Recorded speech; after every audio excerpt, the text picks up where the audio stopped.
Muruganar tried to assist the ashram management in its day-to-day activities.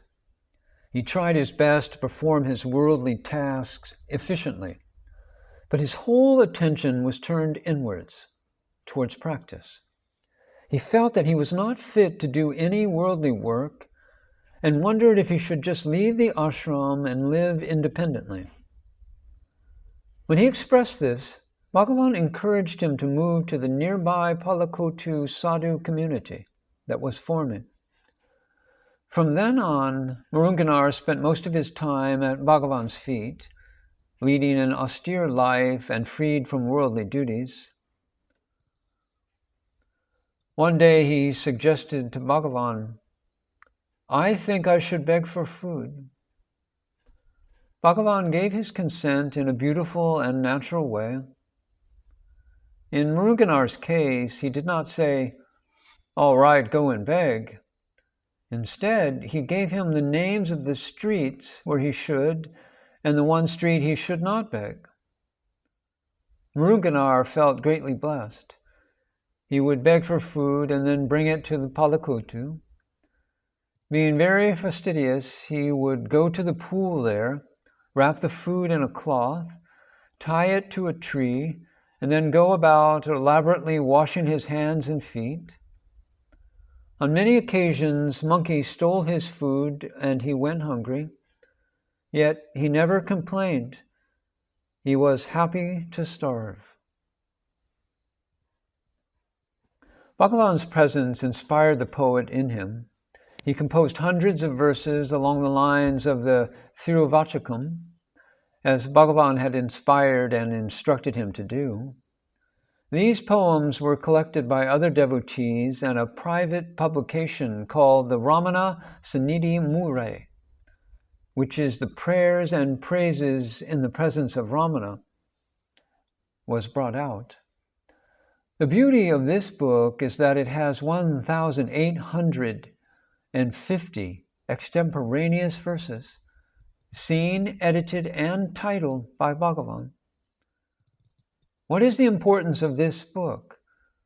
Muruganar himself declares, "Know that the function and purport of the Ramana Periya is to abide at the feet of the bounteous Guru Ramana, so that the darkness, the delusion of egoism, may cease, being dispelled by the illumination of Lord Ramana's grace."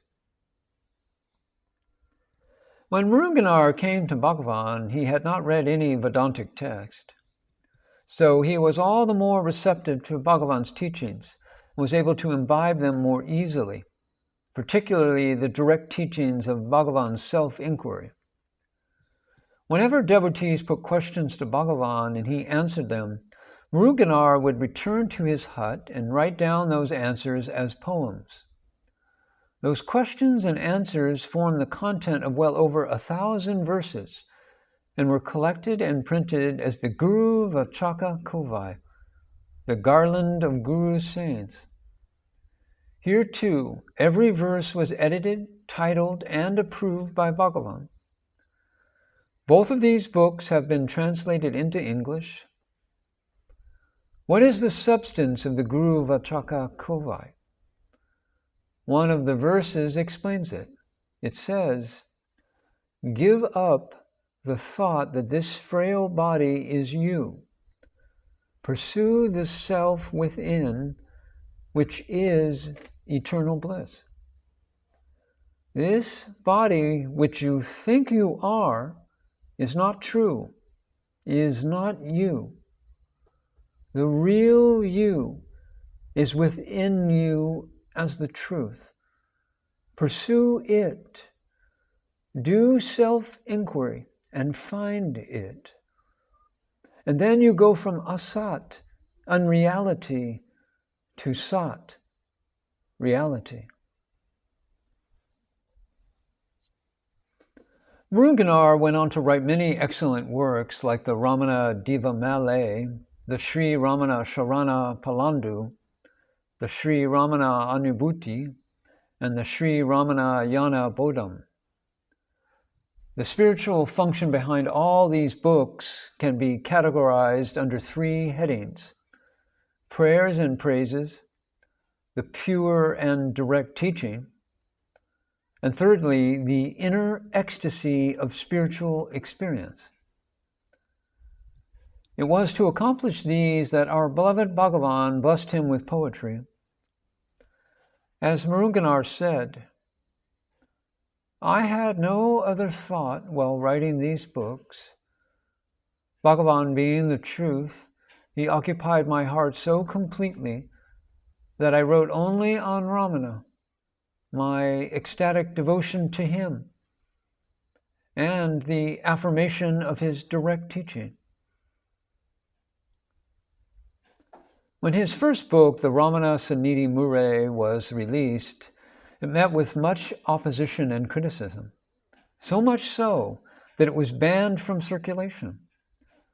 The reason this book was so vehemently opposed by the ashram management was a verse in the book which said, "Directing his supreme grace with a single intense glance, Bhagavan Ramana rooted out my ego and bestowed on me, in exchange, his own state of supreme bliss." This was an extemporaneous verse.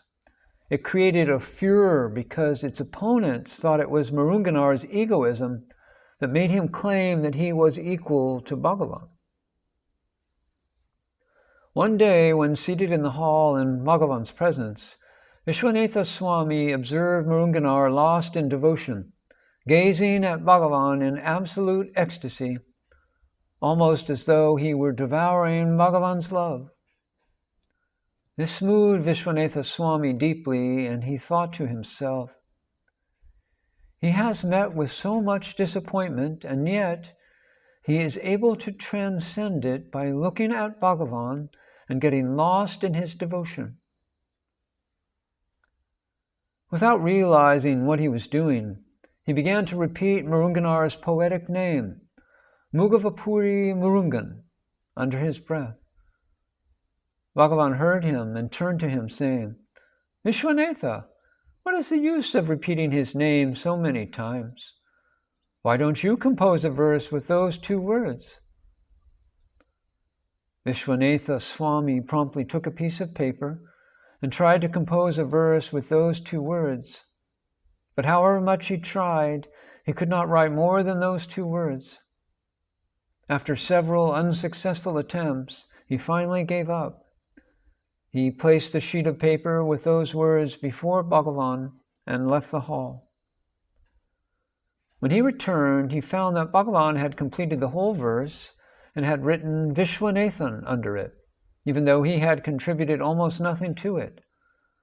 Bhagavan wrote the verse as though it was Muruganar speaking. It said, "Arunachala Ramanan, the one who resides in the heart lotus of all, smiled at my ego and destroyed it completely with a single glance of grace.